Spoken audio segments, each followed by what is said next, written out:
Então, boa tarde, professor José Miguel Sardica.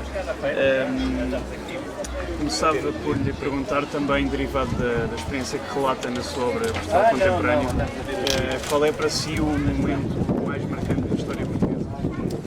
Daquela que eu cubro aqui neste livro, há duas grandes rupturas. Primeiro, em inícios do século XIX, a passagem do antigo regime para o Estado Liberal, foi talvez a principal ruptura política, social e económica. Depois o país passou por uma grande mutação nos anos 50 e 60. São os dois grandes momentos de ruptura, até mais do que 74, do ponto de vista social, das mentalidades, da economia. Há uma revolução silenciosa em Portugal nos anos 50 e 60, de que a revolução do 25 de abril de 74 é consequência política. São talvez os dois momentos mais importantes de redefinição geral para que o país passou. E porque decidiu dedicar a sua vida profissional e o seu estudo à temática da história? Enfim, eu licenciei-me em História, é um gosto que eu tenho há muito tempo. A História Contemporânea surgiu um bocadinho como consequência da minha primeira tese, mestrado na altura em século XIX. E tenho estado a alargar um bocadinho para o século XX, para a História Contemporânea como um todo, porque não é que as épocas mais recuadas não sejam interessantes, mas acho que para nós compreendermos a nossa situação atual, para compreendermos os tempos atuais, a História Contemporânea dá-nos chaves de leitura. E a história tem sido, enfim, a minha área académica, mas é também com enorme gosto que o faço. E dentro da história, que histórias ou curiosidades descobriu ao longo do seu estudo?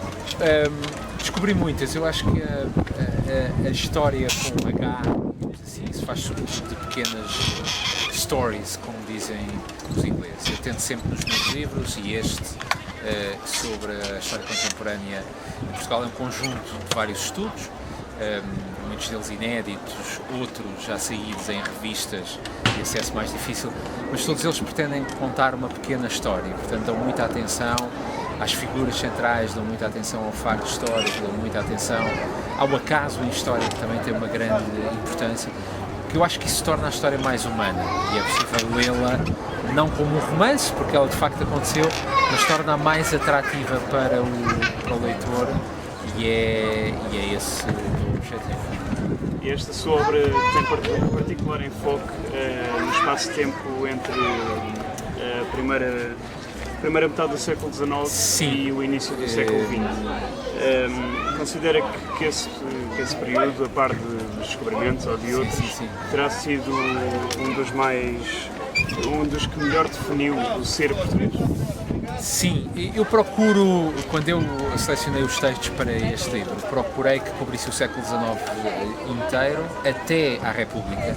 Portanto, que fizessem um longo século XIX em que o Estado liberal, constitucional, monárquico primeiro e depois com a República existiu em Portugal. Depois foi o Estado Novo, portanto há um interregno naquilo que é a cultura política contemporânea, mas procurei de facto que de vários ângulos da história política, da história social, de alguma história económica, da história mental também, as ideias, da cultura em geral, procurei que o leitor que lê este livro possa ler estudo a estudo, se quiser, mas possa lê-lo do princípio ao fim como a crónica, vá lá, do que foi o século liberal em Portugal e do que foi a grande mutação que a contemporaneidade introduziu. Como estava a dizer, e bem, há a expansão, há o século XIX e depois há aquele período de 74 em diante, porque não acho que a democracia atual deva ao Estado Novo mais do que algum fomento económico, é verdade, mas acho que o que este livro tem de interessante é que talvez reproduza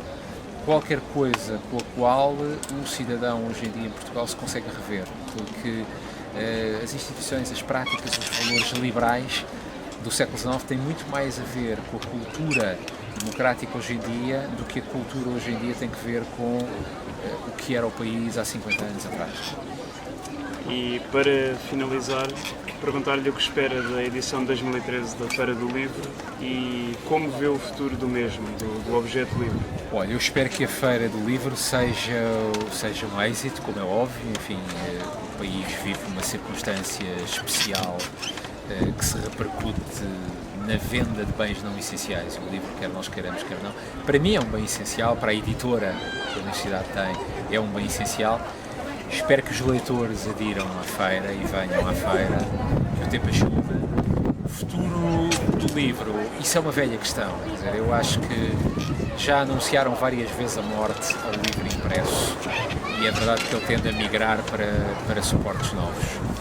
Mas eu acho que todos nós ainda cá andaremos muito tempo com livros impressos antes do livro se desmaterializar por completo, porque a própria noção de leitura é a noção de um objeto físico que nós folheamos, que nós sublinhamos, que nós lemos, que eu acho que o Kindle e o e-book, isso tudo é muito bom para nós de vez em quando lermos qualquer coisa.